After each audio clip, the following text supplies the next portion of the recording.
If you're looking to lose weight fast, go ahead and click on to the next video. But if you're looking to lose weight forever, please stick around because in today's video, I'm going to talk about the 16-8 method of fasting and comparing it to OMAD, or 1 meal a day.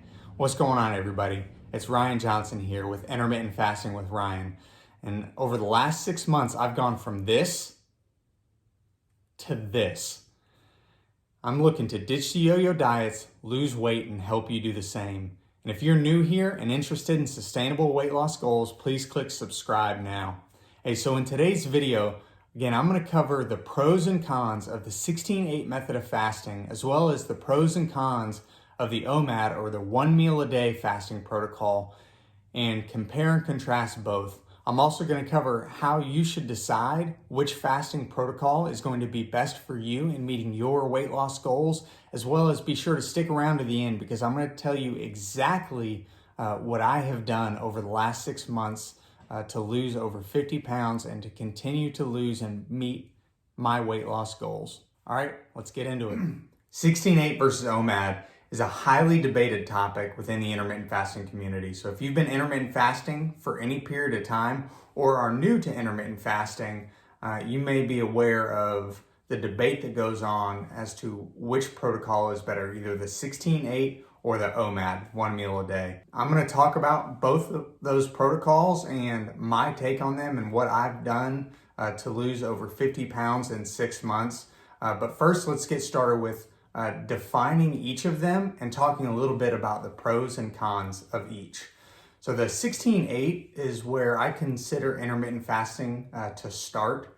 Now there are some people that do a circadian rhythm fasting, that's from the time the sun rises to the sun sets. There's also those that do the 12-12 or the 14-10, that's 12 hours fasting and 12 hours of feeding, or 14 hours of fasting and 10 hours of feeding respectively. But I consider those kind of more to get into fasting. I really consider intermittent fasting in general starting at 16-8, which is 16 hours of fasting, 8 hours of feeding. Now, some of the pros of the 16-8 method of fasting are it's easy to get started, right? By fasting for 16 hours, generally 8 of which you're sleeping, there's a few ways that you can do it, but if you think about, the last 3 hours before you go to bed, you don't eat anything, and then you just don't eat anything for the first 5 hours that you're awake. And if you're sleeping for 8 hours, it's very easy to get started with the 16-8 method. So that's first and foremost, that's a big pro for the 16-8.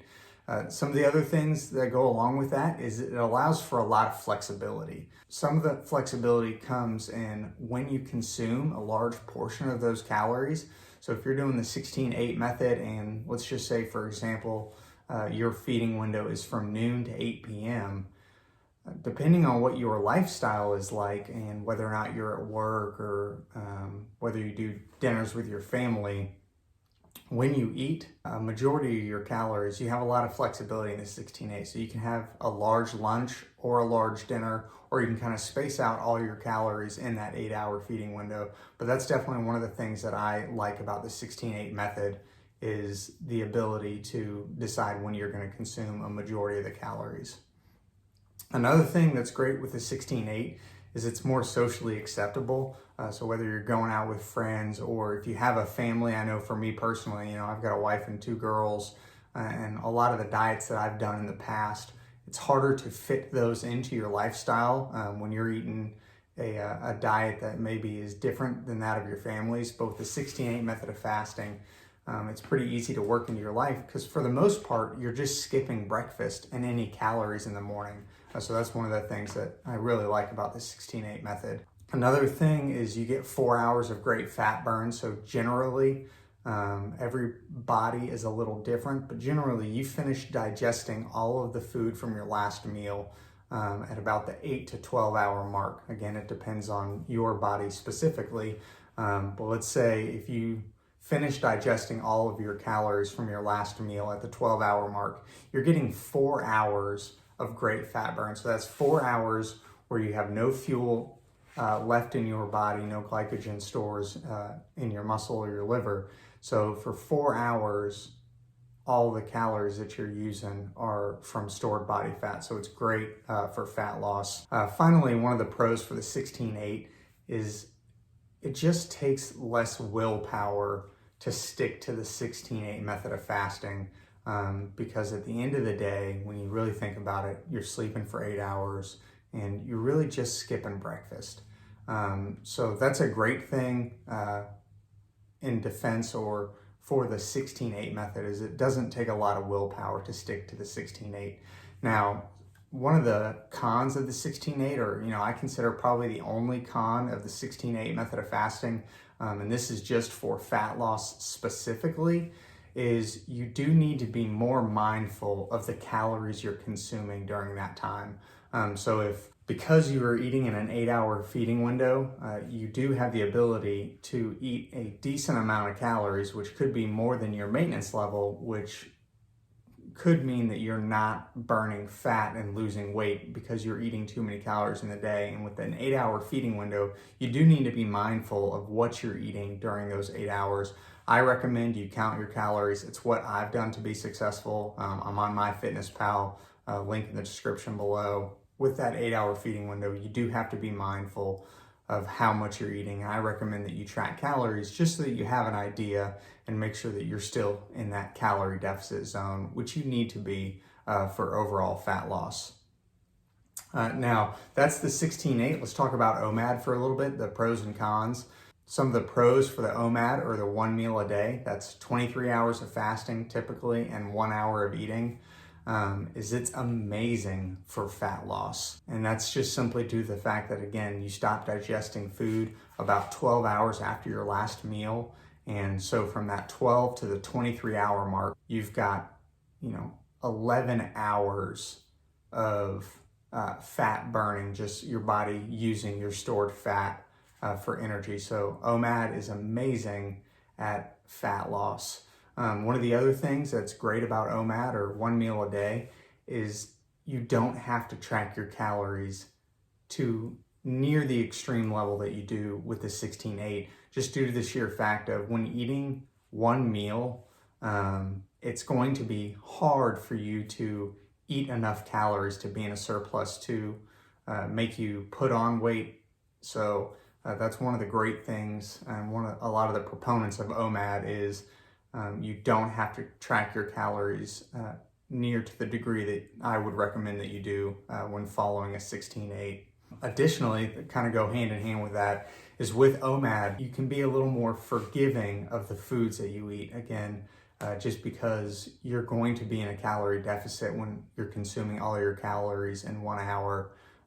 The kinds of foods that you eat can be more calorie dense, higher in fats, higher in sugars, those kinds of things, because you're not going to go into a calorie surplus when you're following the OMAD principle. Now, some of the cons for OMAD is where the 16-8 is flexible.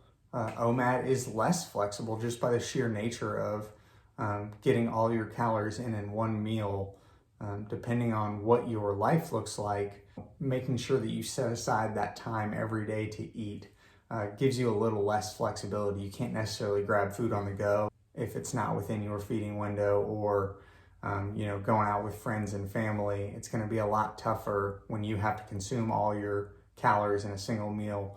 One, because you're going to miss out on opportunities to eat with family and friends. You don't want to go out to dinner or out to lunch, whatever the case may be, and abstain from eating. That makes it a little more difficult, as well as when you do eat, generally you need to be eating for that entire hour, just because you're not going to consume all your calories in a 15-minute window. You're going to need to take that whole hour to eat. Whereas on the 16-8, you can kind of snack during your feeding window. So that's one of the downsides of the OMAD. The other downside for OMAD is the amount of willpower it takes, not only to fast for 23 hours a day. I think generally we could all find the willpower to fast for 23 hours, but it's doing it day in and day out. That's where it gets tougher when you're doing OMAD. So we've talked about 16-8, we've talked about OMAD. So now let's get into how you make the decision on which intermittent fasting protocol you're going to follow. And my piece of advice, the thing that I have learned over years of yo-yo dieting and my weight going up and down, the thing that is most important, the thing that you need to understand when you're looking for weight loss long-term is the best one to choose is going to be the one you can adhere to the best. There are tons of people that have done 16-8 and gotten incredible results. There are an equal number of people that have done OMAD and gotten just as spectacular results. But the reality is, whichever one you choose needs to be the one that you can stick to day in and day out and have some consistency, because if you want to lose weight over time and you want to keep it off forever, you need to be consistent and you need to pick the protocol that you can adhere to the best. At the end of the day, adherence and what you're able to do is going to beat what the books or the scientists say is best.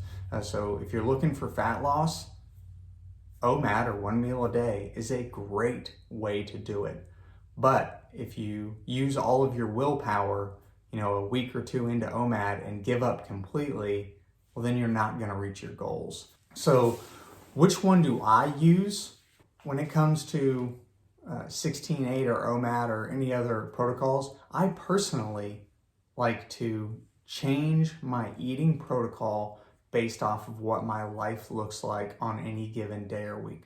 So I say that I follow the 16-8, but if you were to look back over my fasting history over the last week, I would say, 4 out of 7 days I fast for 16 hours, but those other 3 days I'm either doing OMAD or I'm doing an 18 or 20 hour fast, because I have found that in order to get the best fat loss and to stay in a caloric deficit, I like to mix in some longer fasts throughout the week, as well as sometimes, I'll only do those 12 or 14 hours if I'm really hungry. I listen to my body, and over the course of a week, I stay in a caloric deficit. And one of the ways that I'm able to do that is by throwing in a few 20 to 23 hour fasts throughout the week.